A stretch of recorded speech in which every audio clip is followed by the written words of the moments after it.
Hello दोस्तों, आज की इस वीडियो में देखिए असदुद्दीन अवैसी ने अकोला की सरजमीन पर क्या बोला। तो वीडियो को एंड तक देखिए और प्लीज़ इस वीडियो को लाइक और सब्सक्राइब करना ना भूलें। मेरे अजीज दोस्तों और बुजुर्गों, आखिर कब आप लोग बेदार होंगे? क्या आप कयामत आएगी तो जब बेदार होंगे और अपने वोट का सही इस्तेमाल करेंगे? याद रखो भारत के मुसलमानों, मेरी इस बात को ज़हन नशीन कर लो कि बीजेपी को रोकने की जिम्मेदारी सिर्फ 17 करोड़ मुसलमानों की नहीं है। बीजेपी को रोकने की जिम्मेदारी हर समुदाय के जिम्मेदारों की है, मगर हम ये समझते हैं कि सिर्फ हमारी जिम्मेदारी है। अरे बताओ, आखिर कब तक आप इन्हीं सियासी हरकतों पर अमल करते रहेंगे? बताइए, भारत की पार्लियामेंट में कितने मुसलमान एमपी हैं? 17 करोड़ तुम्हारी आबादी है, 14% है। आप 5% आपके एमपी नहीं है, 5% भी आपके एमपी नहीं है। और आपसे कहा जाता है आकर कि जब अकोला में इलेक्शन होगा तो तुम सेकुलरिज्म को जिंदा रखना। खबरदार, मैं उन दल्लालों से कह रहा हूं जो मुसलमानों की सफों में, मैं उन चौधरियों से कह रहा हूं जो दिल्ली में बैठकर हमारे इत्तेहाद का सौदा करते हैं। अरे तुमको क्या अल्लाह का खौफ नहीं है? तुम कब तक मुसलमानों का ठेका लेकर नुकसान पहुंचाओगे?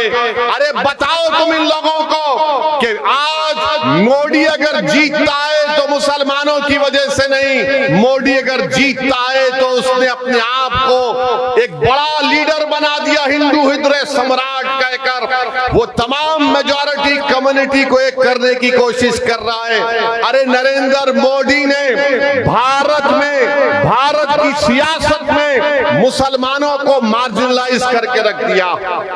आज भारत की सियासत में नक्शे में तुम कहीं पर नहीं हो। तुम अकोला की सरजमीन पे हजारों की तादाद में इस गुनाहगार और दीवाने की बात सुनने आए हो, मगर मेरे भाई बताओ, तुम्हारा भारत की सियासत में कहां है तुम्हारा निशान? बताओ।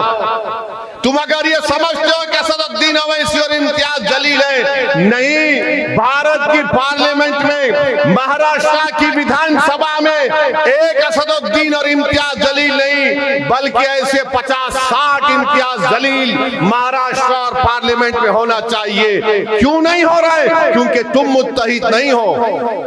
तुम यहाँ जलसे में आ गए हो, तुम नारे लगा रहे हो, मगर जब वोट डालने की बात आती तो तुम्हारे दिमाग में एक चीज डाल दी गई है, सेकुलरिज्म, सेकुलरिज्म।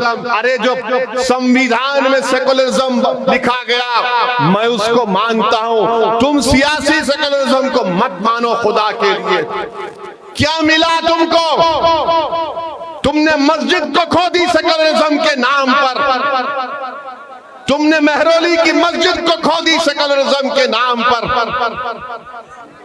तुम्हारी हमारी शरीयत में मदाखलत की बात हो रही है। मेरे भाई बेदार हो जाओ, सिर्फ वोट डालने वाले मत बनो। तुम कोई बकरे नहीं है कि हर एक के पीछे चलोगे। तुमको शेर बनना है, तुमको कौम की क़ियादत करना है, तुमको मुल्क को लेकर आगे बढ़ना है। ये मजलिस इत्तेहादुल मुस्लिमीन का पैगाम है। हम कोई भेड़ बकरियां नहीं है कि कोई लकड़ी लेके आ गए, चल हमारे पीछे चल। अरे बहुत चले, किसी कौम के लिए 20 साल, 30 साल, 40 साल बहुत हो गया। तुम कब तक भेड़ बकरियों की तरह चलोगे? क्या तुम में एतमाद नहीं है? क्या तुम में कॉन्फिडेंस नहीं है? क्या तुम मुल्क की क़ियादत नहीं कर सकते? क्या तुम लीडर नहीं बन सकते?